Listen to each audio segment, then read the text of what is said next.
Thank you very much, and I hope you like our new beautiful patio with matching stone to the White House. If this were grass today, you'd be sinking into the mud like they've done for many years, and you would be very unhappy. Please, thank you very much.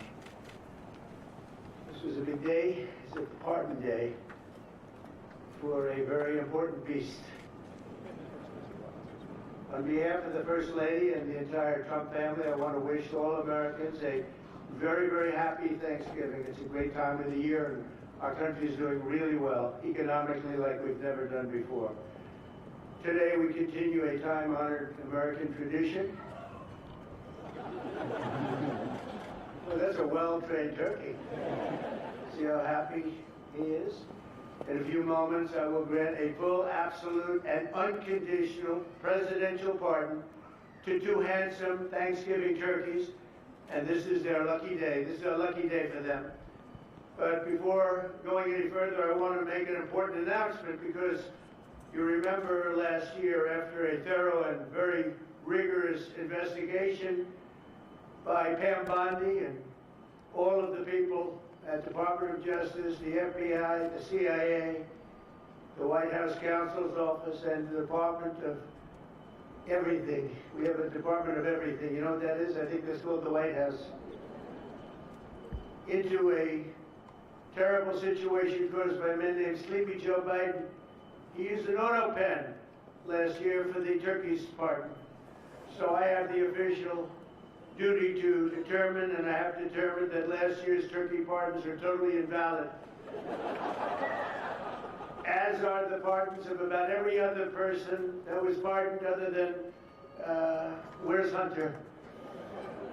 No, Hunter's was good. That was the one pardon, Pam, that was good, right? The rest of them are all invalid. I don't know what the hell you're going to do about that, but that's, now we're going to take a little of the joking. That is a mess.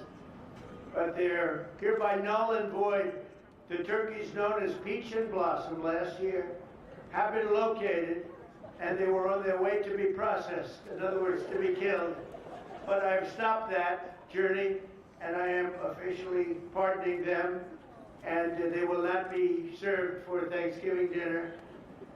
We saved them in the nick of time. This one has plenty of time, but they were saved in the nick of time. We're thrilled to be joined today by Vice President J.D. Vance, Second Lady Usha Vance, their daughter Mirabelle, and along with Attorney General Pam Bondi, Secretaries Marco Rubio, Scott Bassett, Pete Hegseth, Brooke Rollins, Howard Lutnick, Linda McMahon, Scott Turner, Administrator Lee Zeldin, who's done a great job. A nuclear power plant gets approved in less than a week. Okay? I'm only kidding, but pretty close to that. And we have more. Where's Lee? Stand up, Lee. One of my great superstars. Thank you. It used to take 20 years before you got rejected when you put in an application. Now we're doing them in a matter of weeks, right?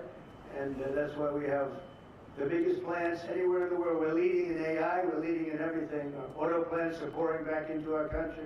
Where do you see the jobs coming with them? But many of them are under construction, but Lee's done a great job in getting those approvals. I appreciate it very much. FBI Director Kash Patel has been very busy doing a great job. Also, thank you, Kash. Along with members of, see, you got a follower, Kash. Along with members of Congress, and in particular, I want to mention Jason Smith and David Rozier. Where are those two guys? Come on, stand up, fellas. What good people. Jason knows more about the tax code than any living human being. He knows so much, we don't even want to hear about it, right? Too complicated. We're going to make it a simpler code. But we did in the great big beautiful bill. It was just passed.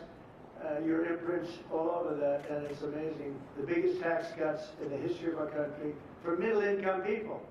The biggest tax cuts in the history of our country for middle-income people, and the biggest jobs bill ever passed.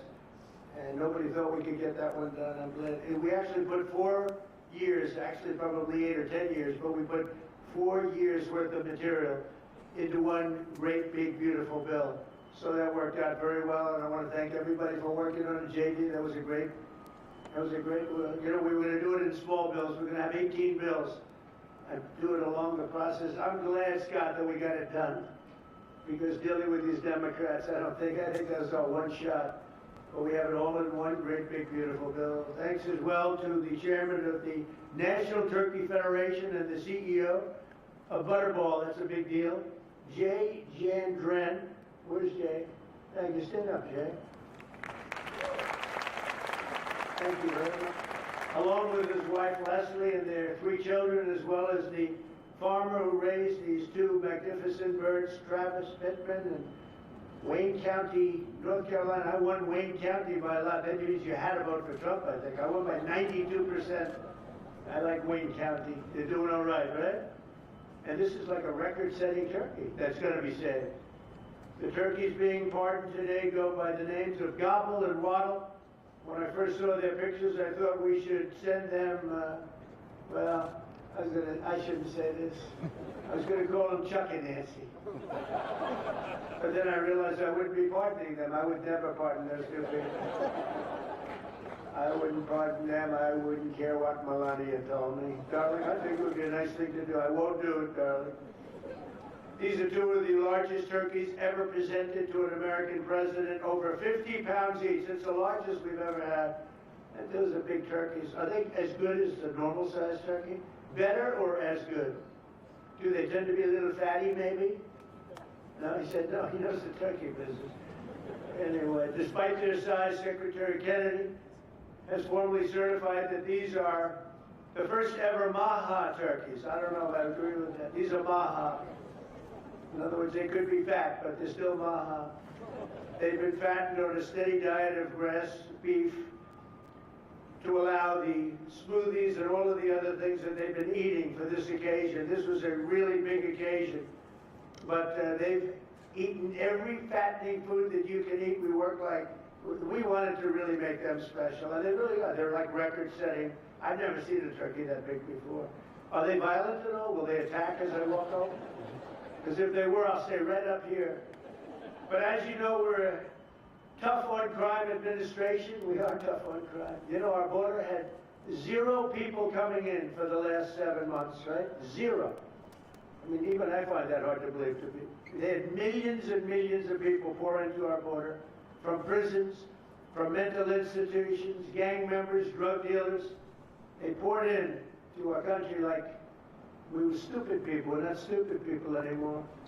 But nobody's ever seen anything. The job that they've done on the Tom Holman, Christy Nome, the whole group, the job they've done on the border is almost like a miracle. We have, and the people that make these statistics have said 0. They've said 0 for the last 7 months. It has to be like a few people got in, but they say 0. And they're radical left Democrats to do the scoring.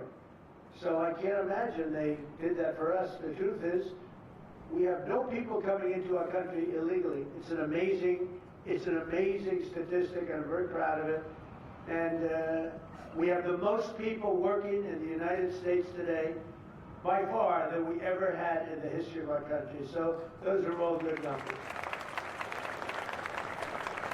But instead of pardon, some of my more enthusiastic staffers were already drafting the paperwork to ship Gobble and Waddle straight to the terrorist confinement center in El Salvador. And even those birds don't want to be there. You know what I mean? It's a tough. I'd like to thank the president of that country. They do a rather efficient job.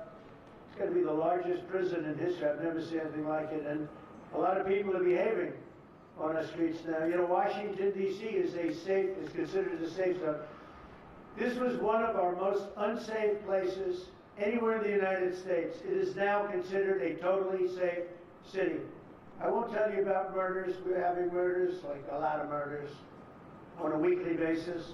We haven't had a murder in 6 months. And it doesn't sound good even to say that. We haven't had a murder in 6 months. But when you were averaging 1 and even sometimes 2 a week, and you haven't had 1 in 6 months, you can walk with your family down the middle of any street, go to a restaurant, you won't get in. They're opening new restaurants all over, and it's really been a beautiful thing to see. So Washington, D.C. is now a totally safe city, and a year ago it was a criminal mess. We removed, Pam, 1,700 people, career criminals, and people that came to this city from Venezuela and many other places. They were let out of prisons and they came here. They were Tren de Aragua, a lot of Tren de Aragua, that's from Venezuela. And we got them all the hell out of our country, or they're in prisons now. And you can walk down any street in Washington and you're going to be just fine. And I want to thank the National Guard. I want to thank Pete Hegseth. The job you've done here is incredible. And I hear you having the same kind of success in Memphis, Tennessee. We had an even worse situation. And Memphis crime is down 64% in 3 weeks. And by the time you have 4 or 5 weeks, you're going to have it down almost where there won't be crime. And we could do that in Chicago, by the way, if they would let us. If the mayor was a low IQ person, but he should understand this is a very serious thing. You saw all the crime that took place last night, the night before. The woman with the burning, they burned the woman. They'll be talking about that now. They burned this beautiful woman riding in a train. A man was arrested 72 times. 72 times, think of that.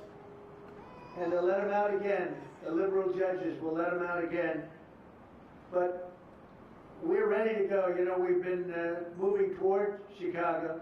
We have a governor that thinks it's wonderful that only like 7 people were killed this week.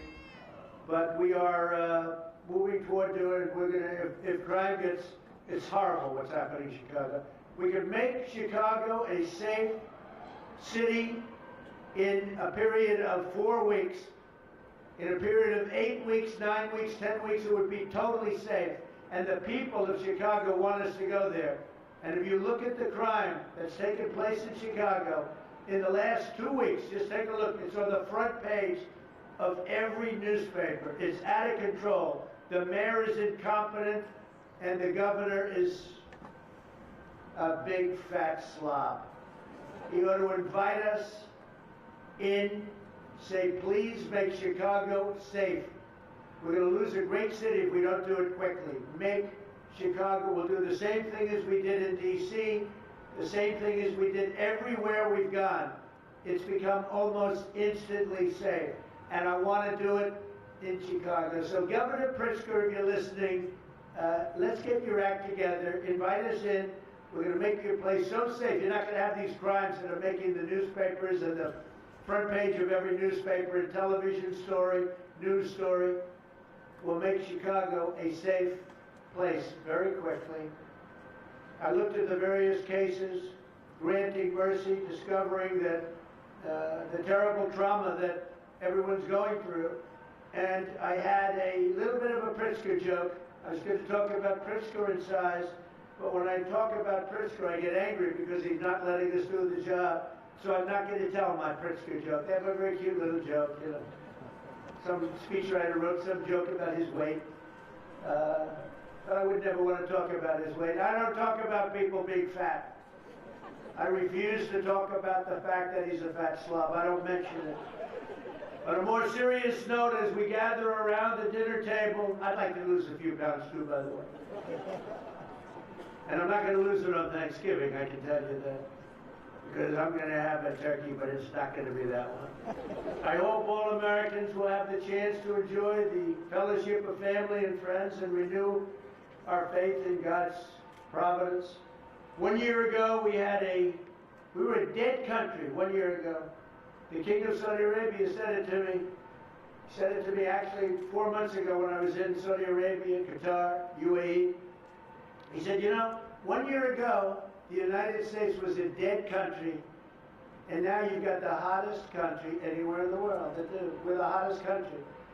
We have $18 trillion being invested as of now. We're not even close to being 1 year. The most ever was $2 trillion for a certain country I won't name during the last administration. In 4 years, they had less than $1 trillion being invested in the country.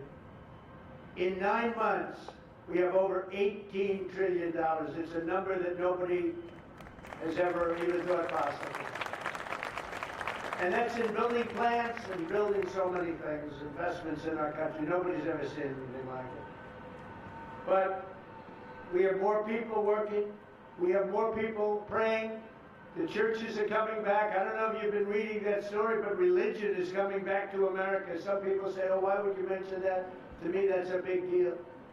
And this Thanksgiving, we're also making incredible strides to make America affordable again. Walmart announced that the cost of their standard Thanksgiving meal is 25% lower than just 1 year ago. That's a big deal. According to the USDA, the price of Thanksgiving turkey is down 33% from its Biden era highs. Potatoes are down 13%. Ham is down 15% compared to last Thanksgiving. So we are down to a level that we haven't seen in a long time. Egg prices are down 86% since March, and gasoline will soon be hovering around $2 a gallon. Under our leadership, we passed the largest tax cuts in history, the largest spending cuts in history, the largest regulation cuts in history, and we have fully secured our southern border. I've also ended 8 wars in 9 months, and we're working on that final war. It's not easy, but I don't know. I think we're going to get there. 25,000 soldiers, Ukraine, Russia. In the last month, 25,000 soldiers have died. So I think we're getting very close to a deal. We'll find out. I thought that one would have been gone quicker. We did 8. I thought that would have been an easier one, but I think we're making progress. In less than 1 year, we've accomplished more than most other administrations have accomplished in 8 years. And this is a very special Thanksgiving. We thank God for his many blessings and the great success that this country has seen in this short period of time. We draw strength from the love of family and friends, and we express our undying gratitude for the men and the women of the United States Armed Forces. We love them. We pray that peace and prosperity will continue to bless our land, and together we'll really just keep this great drive going to make America great again. MAGA, I think it's the greatest expression in the history of politics. Make America great again. So once again, Melania, thank you for doing such a great job and being such a great First Lady. And now let's go and give Gobble, Waddle. Waddle, by the way, is missing in action, but that's okay. We'll pretend Waddle is here. The gift that they've been waiting for. And I'll move over and I will just say very nicely, Gobble, your pardon. Come on, let's say it in front of Gobble. Thank you very much, everybody.